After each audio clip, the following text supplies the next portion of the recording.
ನಮಸ್ಕಾರ. ಕುದುರೆಮುಖ ಎಂದು ಪ್ರಕೃತಿಯ ಸ್ವರ್ಗ. ಆದರೆ ಆ ಹಸಿರು ಬೆಟ್ಟಗಳ ಹಿಂದೆ ಒಂದು ಮರೆತ ಇತಿಹಾಸ ಅಡಗಿದೆ.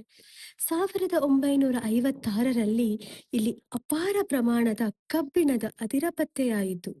75ರಲ್ಲಿ Kudremukh iron ore company limited ಗಣಿಗಾರಿಕೆ ಆರಂಭಿಸಿತು. ಆದರೆ ಆ ಕಾಡು ಕೇವಲ ಗಣಿ ಪ್ರದೇಶವಾಗಿರಲಿಲ್ಲ. ಇದು ಮಲೆಕುಡಿಯರ ಜನಾಂಗದ ಮನೆಯಾಗಿತ್ತು. ಕಾಡೇ ಅವರ ಜೀವನ, ಕಾಡೇ ಅವರ ಸಂಸ್ಕೃತಿ, ಕಾಡೇ ಅವರ ಗುರುತು. ಪೀಳಿಗೆಗಳಿಂದ ಇಲ್ಲಿ ಬದುಕುತ್ತಿದ್ದ ನೂರಾರು ಕುಟುಂಬಗಳು ಸ್ಥಳಾಂತರ ನೋವನ್ನು ಅನುಭವಿಸಿದವು.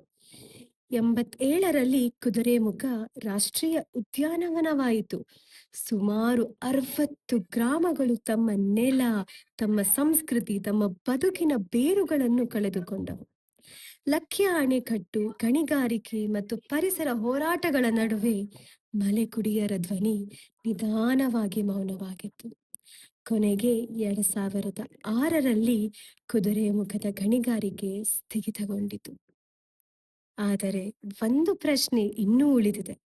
ಮಲೆಕುಡಿಯರು ಕಳೆದು ಹೋದ ನೆಲ, ಅವರು ಕಳೆದು ಹೋದ ಬದುಕು, ಅದನ್ನು ಯಾರು ಹಿಂತಿರುಗಿಸುತ್ತಾರೆ? ಕಬ್ಬಿಣಕ್ಕಿಂತ ಅಮೂಲ್ಯವಾದದ್ದು ಕಾಡು, ಕಾಡಿಗಿಂತ ಅಮೂಲ್ಯವಾದದ್ದು ಅಲ್ಲಿ ಬದುಕಿದ ಜನರು. ಧನ್ಯವಾದ.